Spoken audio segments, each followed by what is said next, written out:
हमारे टॉपिक था वो टॉपिक था सम इसके बाद।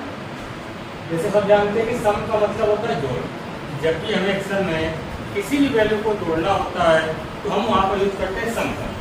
अब डिफरेंट क्या है कि यहाँ पे सम तो साथ में है, उसके साथ भी हुआ है एक। तो एक का मतलब होता है यदि, क्या होता है यदि। जब हमारे पास कैलकुलेशन करने के लिए कोई एक कंडीशन दी गई है जिसके अकॉर्डिंग हमें उस कैलकुलेशन को करना है। तो जब हमारे पास कोई सिंगल कंडीशन होगी कि कोई एक कंडीशन दी गई होगी जिसके अकॉर्डिंग हमें वैल्यू को जोड़ना होगा, ये वैल्यू को टोटल निकालना होगा, तो अब हम वहाँ पर यूज करेंगे सम इफ के बारे में। तो जैसे आप लोग यहाँ पे देख पा रहे हैं कि हमने यहाँ पे शीट तैयार की हुई है जिसमें कुछ स्टूडेंट के नेम है, उन्होंने फीस अमाउंट जमा किया हुआ है और मंथ बाई मंथ यहाँ पे नोटेड है, जैसे जनवरी का, फरवरी का, मार्च का, अप्रैल, मई, ये हुए। अब हम आपसे बोले ये जो राजेश स्टूडेंट है इसने अभी तक कितना फीस जमा किया? भाई इसने जनवरी में जमा किया 290, फरवरी में जमा किया 270, मार्च में जमा किया 240। ऐसे ही इसने पूरा टोटल फीस अमाउंट अभी तक कितना जमा किया। तो इसको करने के लिए हमारे पास दो ऑप्शन है। पहला तो यही कि आप 1 बाई 1 ऐड करो, जैसे ये 290 प्लस, और नीचे देखो कहां पर लिखा है 270 प्लस, ऐसे ही करते करते इसको हम जोड़ेंगे।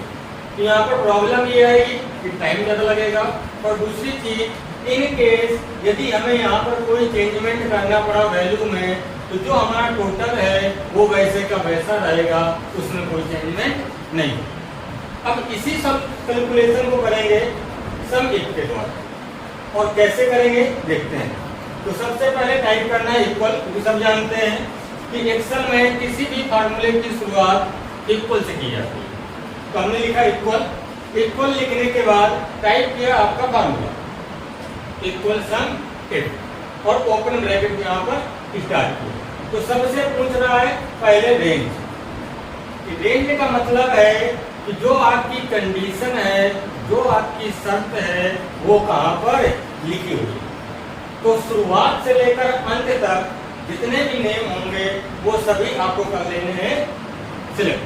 तो सिलेक्ट करने के दो तरीके हैं। पहला तो ये कि आप स्टार्टिंग का सेलेक्ट डालो, देन लगाओ कॉलन, और जो इसका एंड का सेलेक्ट इसको डालो। तो पूरी आपकी प्रॉपर रेंज बन गई कि H3 से लेकर H37 तक की हमारी क्या आई है रेंज। रेंज के बाद यहाँ पे दिए कॉमा, तो हमने कॉमा लगाया। फिर पूछ रहा है आपसे क्राइटेरिया।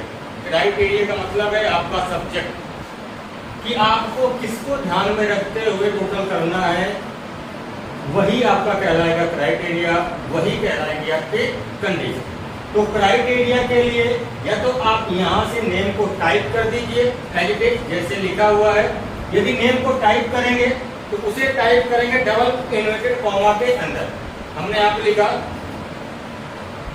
राजेश, ठीक, इन्वर्टेड कॉमा बंद कर दिया। अब यहाँ से पूछ रहा है आपसे सम रेंज। सम रेंज का मतलब जहां पर आपको टोटल करना है, जिन वैल्यू को आपको जोड़ना है, वो कहलाएगी आपकी सम रेंज। तो हमें जोड़ना है 290 से लेकर पूरा नीचे तक। अब करना क्या है कि 290 कहाँ लिखा है, ये लिखा है I3 पर। कहाँ पर लिखा है I3 पर। तो हमने यहाँ पे किया I3, और ये वैल्यू पूरी कहाँ तक लिखी है, ये वैल्यू पूरी लिखी है आपकी I37, और हमने यहाँ पर किया ब्रैकेट क्लोज, देन ये आपका वैल्यू यहाँ पर आ गया 1300 रुपये, कि राजेश ने अभी तक जो अमाउंट जमा किया हुआ है वो जमा किया है 1300। अब यदि इन केस कहीं पर कोई वैल्यू चेंज करते हैं, जहाँ पर लिखा है 290, हम यहाँ पर 390 करते हैं, तो क्या हमारा टोटल चेंज होगा कि नहीं होगा? यदि हमने इसको सम इफ के द्वारा जोड़ा हुआ है तो टोटल आपका 100 में से 100% चेंज होगा। 290 को हम करते हैं यहाँ पर 390, और जैसे ही सेल से बाहर आएंगे आपका टोटल क्या हो गया, चेंज हो गया। ये बन गया आपका 13। ऐसे ही निकालना है कमलेश का इक्वल सम एक ओपन ब्रैकेट, दिए रेंज वही रेंज जहां पर आपका सब्जेक्ट दिए हो। बस ध्यान ये रखना है कि मतलब जहां से नेम की शुरुआत हुई है वहां से लेना है, ये नहीं देखना है कमलेश का फर्स्ट यहाँ पर दिए है, कम किससे ले, ऊपर से लेंगे। एड्रेस आएगा H3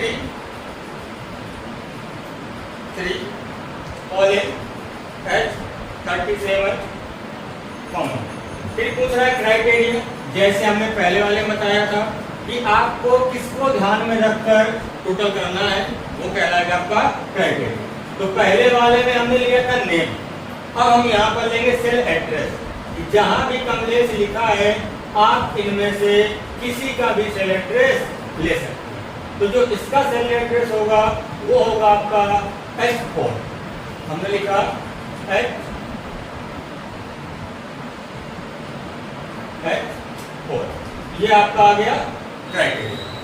देन कॉमा, फिर वही सम रेंज जिसका टोटल करना है, अमाउंट वैल्यू सम रेंज निकल आएगा।